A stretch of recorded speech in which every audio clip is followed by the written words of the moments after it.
DPVAT em 2026. Existe? Não existe? Consigo receber alguma indenização? Esse é o tema do vídeo de hoje. Seja muito bem-vindo ao canal Eduardo Gomes, advogado em direito de trânsito. No tema do vídeo de hoje, a gente vai tratar sobre acidente de trânsito. Mas antes, vamos entender um pouco a respeito do DPVAT. O que era o DPVAT? Em resumo, quando você tinha três situações de acidente, que era o caso de invalidez, o caso de ressarcimento de despesa médica ou o caso de morte, existia um seguro obrigatório que te possibilitava de receber até o valor de R$ 13.500. Mas o que aconteceu de 2019 até 2025? O DPVAT passou por diversas mudanças. Antes, você era cobrado no seu licenciamento, né? A cada ano você ia licenciar o veículo e pagar o IPVA, e estava lá também a cobrança do DPVAT. Depois, ali próximo de 2022, esse DPVAT não tinha ainda cobranças. Em 2023 começou uma discussão que seria cobrado o DPVAT ali entre 2024 e 2025. Entretanto, o que aconteceu? Em 2024, o DPVAT passou a se chamar SPVAT, por meio de uma nova lei. Só que essa lei foi revogada no fim do ano de 2024. Com isso, em 2025 nós não tivemos o DPVAT e nem o SPVAT, e agora em 2026 também, até o presente momento, ainda não temos esse direito previsto. Com isso, eu recebo muitas dúvidas ainda de pessoas acidentadas que me perguntam: Eduardo, posso receber o DPVAT? A resposta, eu já te adianto, hoje, nesse exato momento, 2026, a resposta é não. A não ser que o Congresso Nacional crie novamente a legislação e aí preveja como vai funcionar as indenizações nesse caso.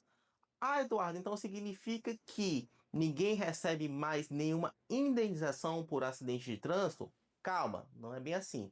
E eu vou te explicar as indenizações que você pode receber, inclusive superiores ao valor do antigo DPVAT. O primeiro direito que a gente vai tratar aqui é sobre o dano moral. O que é o dano moral? A dor física ou abalo psicológico. Então, por exemplo, se você sofre um acidente de trânsito e decorrente desse sinistro, você é internado, sangra, sente dores, está configurado o dano moral.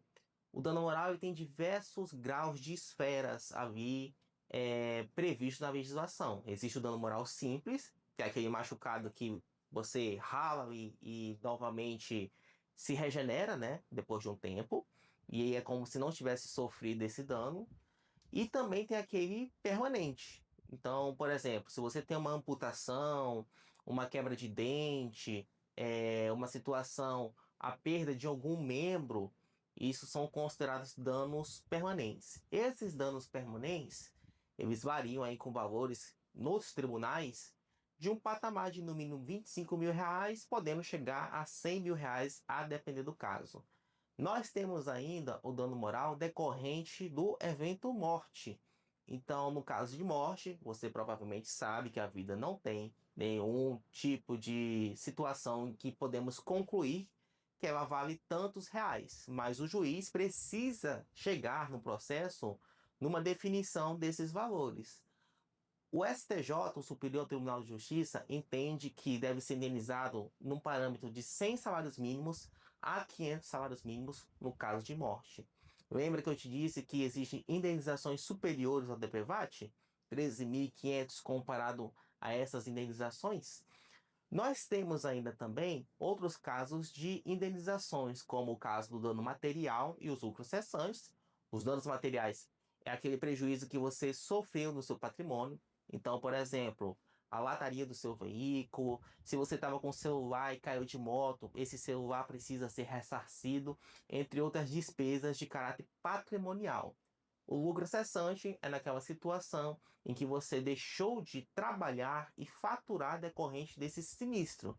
Então, se você, por exemplo, é um motorista de aplicativo e você fica com o veículo parado por 20 dias, Você pega a média de quanto você ganha nesses 20 dias e você vai pedir essa indenização porque você deixou de faturar durante esse período.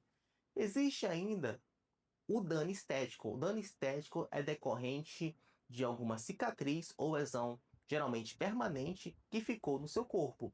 Então, se você teve problemas na coluna, você teve danos à sua imagem em caráter permanente e que é necessário fazer uma cirurgia reparadora, uma cirurgia plástica, está configurado o dano estético. E ele se soma ao dano moral, que o dano moral é decorrente da dor física e o dano estético também é um dano autônomo nesses casos. Temos ainda a pensão civil. O que é a pensão civil? Naqueles casos em que você ficou impossibilitado de trabalhar decorrente desse acidente, você pode requerer uma indenização punitiva a ser paga pelo causador do acidente. E o causador aqui, gente, ele pode ser direto ou indireto. O que é o causador direto? Eu, Eduardo, que estou conduzindo o veículo, acertei você. Nesse caso, você vai me processar, caso não queira pagar voluntariamente, para lhe pagar as indenizações. E nós temos o causador indireto, que é o responsável pelo acidente em qualquer hipótese.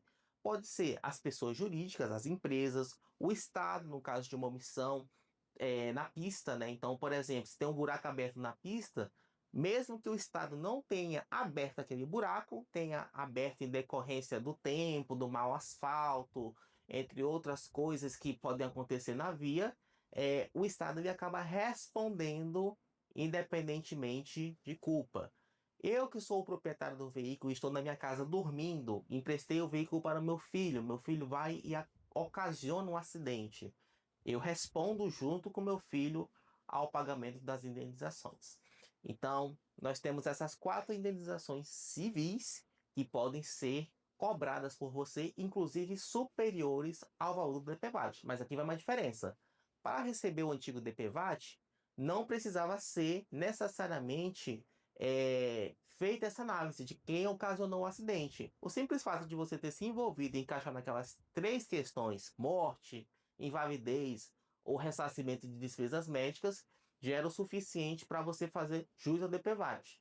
Agora, nas indenizações civis, que são essas cobradas por meio de ação judicial, é o causador do acidente, ou seja, o culpado do acidente, que vai pagar essas indenizações.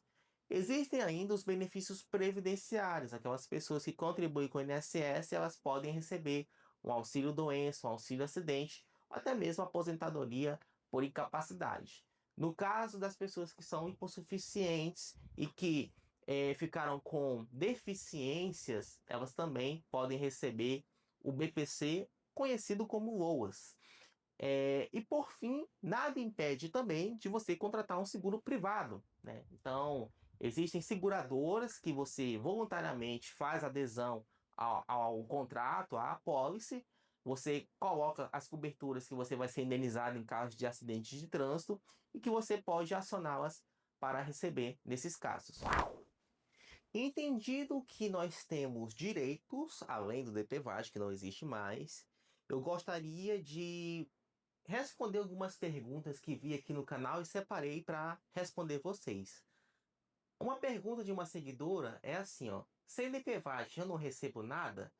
Aí a gente já respondeu. Você recebe as indenizações civis, previdenciárias e até mesmo de seguro privado. Só que aí precisa ser feita uma análise documental para saber se você se encaixa nos requisitos desse recebimento. Um outro seguidor também me mandou o seguinte: e se o motorista não tiver dinheiro? Aí a gente precisa analisar vários pontos. Como eu disse, nem sempre o motorista é o causador direto. Às vezes o proprietário, se for pessoa diversa, ela também responde. E aí são duas possibilidades de receber. Se o motorista, o condutor, não tiver valores, o proprietário pode arcar. E também existem formas de forçá-lo a receber, né? Então a gente tem, por exemplo, as penhoras dentro do processo, em que pode ali pegar os bens dele para levar ao limão da justiça e converter em dinheiro. Ou até mesmo se você fizer questão dos bens dele, você pode arrematar para você também.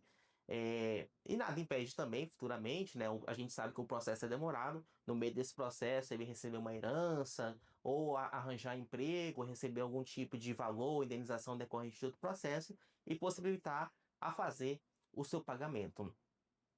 Tem mais uma situação também aqui que um seguidor mandou. Preciso de boletim de ocorrência? A resposta necessariamente é não.